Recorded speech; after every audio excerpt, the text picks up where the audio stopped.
Hello, everybody. Welcome to the lounge and back again for more Ren. Don't go anywhere. Don't hit pause. Don't hit forward. Don't do any of that stuff. Listen, YouTube's been acting kind of weird, especially with reactors, and my watch time is down. My views are down.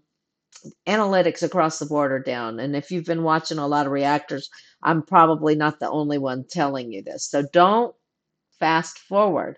Do me a favor, stick around to the end of the video. I'll try to keep it short, but so glad to have you here and back with more Ren. This is his new one, Eden. I've been waiting all week to do this, so I'm excited to get into it. So we will, but real quick, as a reminder, if you're new to the lounge, welcome. We're glad to have you. Please subscribe. Be sure to give it a thumbs up if you like it. Leave me a comment, and if you want to know more in advance of when I go live or upload new videos, which I do randomly. I don't have a consistent schedule. Turn on the notifications and hit all. There's personalized and all, but turn on all so you'll get notified. If you're like me, then that way you don't have to remember. You'll get an automatic reminder ahead of time. Anyway, so glad you're here, ready to get into the new Ren song. And I just can't wait. Let's do it. Yay. I look forward to Ren. I do so much. That's not what I want. This is what I want. Okay. So Ren and Eden, it was out 6 days ago and it's already had 110,000 views. Let me tell you a story as old as time. The story.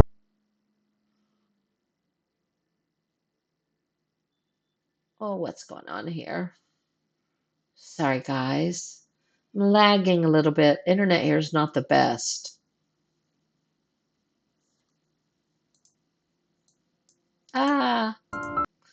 Wait, let me go back.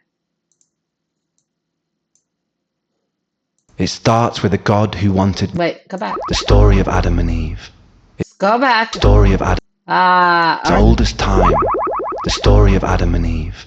It starts with a God who wanted more.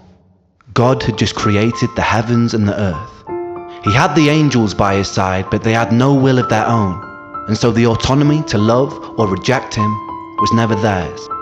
All but for one, the once called bringer of light, Lucifer, morning star. Lucifer was the fairest and most intelligent of all the angels. He was the closest thing to God's image, and in his likeliness, Lucifer felt restless. He began to question and doubt God. He doubted the hierarchy opposed upon him. He felt God was arrogant. In his frustration, Lucifer built a throne that stood even above God's and declared mutiny. A war ensued.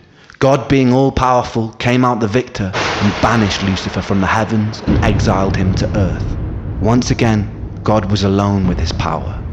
Perhaps from loneliness, perhaps from curiosity, perhaps from a desire to share love, God began to work on his greatest project yet, a being that would mirror himself, the human, two humans specifically, Adam and Eve.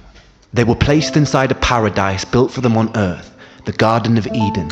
This is so cool already. I'm like so totally into this. Let me just say something that goes without saying, but I can't help it. Ren is just the best storyteller. He draws you in. He just draws you totally in. I love the leaves. They're great. Himself, the human, two humans specifically, Adam and Eve. They were placed inside a paradise built for them on earth, the Garden of Eden. In the garden, God placed a tree that bared fruit that would grant anyone who ate it powers bestowed only to a God to tell good from evil, left from right, to live righteously or to sin. He named this the Tree of Knowledge. God told Adam and Eve they could eat whatever they wanted in the garden, but never the fruit from the Tree of Knowledge. And if they disobeyed him, it would be punishable by death. The basic way the story of Eden is told is that Eve was tempted by Lucifer in the form of a serpent to eat a fruit from the Tree of Knowledge. Convinced, she bit the fruit, she passed it to Adam, and he did the same. Suddenly, ultimate knowledge filled their minds, and they realized they were naked and felt shame. God discovered this betrayal and felt angered. He exiled Adam and Eve and cursed them with the life of a mortal. They would work, they would bear children, and they would die. The fate of a human. Now look deeper. In the story, the serpent tempted me by telling me I would gain ultimate knowledge and that God would spare me. Both were true. This wasn't some great deception, meaning that Satan, in the likeliness of God, perhaps understood his intentions. In fact, The only lie uttered in the Garden of Eden was by God, who did not end up condemning Adam and Eve to death. This could be seen as an act of Mercy, but the sheer fact that the tree existed and that humans were initially cut off from this knowledge may imply some part of God was afraid that if humans were granted the gift of perception, they, like Lucifer, would have the power to reject him too. The fact that there stood a beautiful tree that could grant this knowledge in the first place implies that a small part of God. Suppose Hold on. Jesus, he's so genius. You hear what he's doing here? Okay, I'm speculating, but he's got the woman's voice of Eve. He's got the man's voice of Adam. He's got the computer generated voice and the AI voices, and they're all intertwined together. And I don't know where he's going with it, but I know it's going to be spectacular. His What do you say, man? He's telling the story of the Bible. He's telling the story in a way that is so intriguing that you don't know what's going to happen. I'm sorry, this is awesome. from this knowledge may imply some part of God was afraid that if humans were granted the gift of perception, they, like Lucifer, would have the power to reject him too. The fact that there stood a beautiful tree that could grant this knowledge in the first place implies that a small part of God, supposedly all-knowing, perhaps wanted and intended the humans to bite too. In the Bible, Satan was an exiled angel of free will. Humans are exiled descendants of Adam and Eve. also with free will. Not only have we shared a similar fate to the devil, we were also both constructed in the We were image of also our both Creator, constructed in the image of our Creator. meaning our behaviors, in some shape or form, imperfectly echo His. We could assume that this kind of God has his doubts, But but as the most powerful being in the universe, he has no one above him to turn to with questions, and no one to Doubt but himself, an incredibly lonely and isolating existence.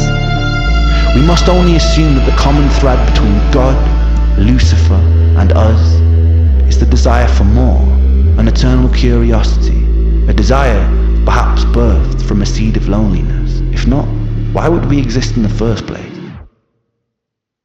The constantly looping bittersweet irony is whether gifted by some omnipotent God or simply a byproduct of billions of years of evolution, here we stand in 2023 as creatures with free will, the only creatures that understand and define good from bad, creatures with the potential of a God. And what do we do with that free will, my friends? We willingly walk to the edge of a cliff. In the name of progress, we jump off the precipice. The empires we build ravage the earth. The natural order of things are necessary to survive. Any systems which do not honor homeostasis eventually perish. Our free will overrides our own biological instinct. We can take more than we eat. We can kill more than we need. We can willingly create weapons with the potential to burn everything we've built to the ground. We willingly decide to bow at the altar of greed, the most insidious and destructive of all sins. We put our faith in corporations who pose as rulers. We willingly allow ourselves to be led by outdated power systems ran by corrupted politicians and bloated dictators who claim domain and dominion over an open and free land. We willingly elect the corrupted when The volume is acting weird. I'm sorry, you guys. Let me just check it real quick. This is so interesting. This is just so good. Sorry. decision was always ours to build something better. We willingly create and impose separation because of beliefs that we are force-fed through our phones and television sets. We always had the will to reject these things, but we adhere to them as though they were the laws of physics. War, famine, pestilence, greed, these aren't things imposed upon us by an all-powerful God or by his demonic adversary. They are here because of us, not because of free will, but because of our inability to use it. We must be motivated to be better, not out of fear of punishment of an eternal damnation, but because the choice exists, because we love ourselves, because we have the power to absolve ourselves of so much unnecessary suffering. Take a second to be in this very moment. In this moment, how much suffering is happening all over the planet right now? How many people are dying of illnesses that could have easily been cured, but aren't because of the selfishness and greediness of humanity? How many people break their backs and reject their own passions to simply afford bills and food? How many of us crave distraction from existence? How many of us numb that pain in whatever way necessary? How many children are being abused? How many people sleep cold and hungry on the streets? How many of us become cogs inside a machine that is destroying itself? How many soldiers have been forced to fight in meaningless wars? How many humans have killed for ideals they don't believe in or understand? How many people have died for the greed of another man? And how much of this was avoidable? As written in the Bible, Satan was not condemned to hell. Satan was condemned to earth. He lives there amongst other creatures with free will, who always had the choice and still chose their own undoing. Ladies and gentlemen, this is our self-made hell. The bittersweet irony is this is a creation of our own design. I'll leave you with this. Consider what you have done here today. You have worked together as individuals collaborating to form a giant neural network, a hive mind capable of achieving incredible things. We have lent on each other's strengths to solve puzzles and decipher riddles, and we've done so to win money. Imagine applying that same spirit and determination to creating the closest thing we have to paradise here on Earth.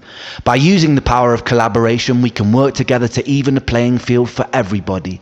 Our dystopias can become utopias. Our Jahannams can become Jannah. Our hells can become heaven, right here on Earth. And this sentiment applies to atheists, agnostics, and believers alike. Myself, I'm an agnostic who believes.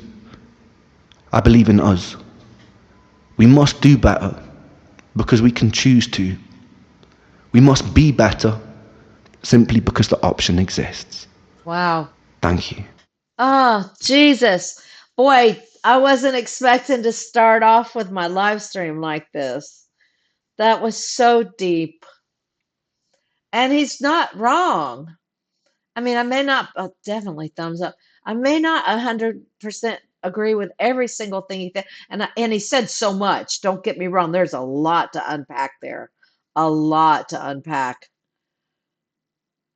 But even without a guitar, without the dramatics, without singing, his words, he's just a genius when it comes to stringing words together, but putting them together with such meaning that you start questioning the very basis of our being. The option to have free will, not the option to have, the having free will and what we choose to do with it. What an amazing story. I definitely need to do a breakdown video of that. I've got to do it. I don't have time to do it now, but I definitely will because that deserves it. I want to know what you thought. Tell me what you thought. Leave a comment. If he's done an explanation video, share the link so I can go and watch that. I mean, it's very self-explanatory, but then again, too, I'm oblivious to some things that might have went right over my head. So be sure to share that in the comments with me. He's just he's just so creative and taking the basic generalities of human existence and explaining it and then putting it to video, something simple like, video game electronic lights and text in the background. But yet it's beyond probably one of the most deepest things I've watched since my last Ren reaction. Anyway, thank you guys for joining me. I am so glad that you guys joined me for this. I want to know more. Be sure to give it a thumbs up and go to Ren's channel, support Ren. Ren makes music. Uh, check out all his videos. They're all so good. He always has so much wonderful knowledge to share with us, and I'm always here for it. And my first video reaction to Ren, hi Ren, I called him a kid, and he is so much more than that. He's probably, I don't know, one of the most genius creators I've ever run across, ever. Anyway, thank you guys. I love you. I got to go. Have a wonderful night, and I'll see you all soon. Ciao. That was so amazing. Bye.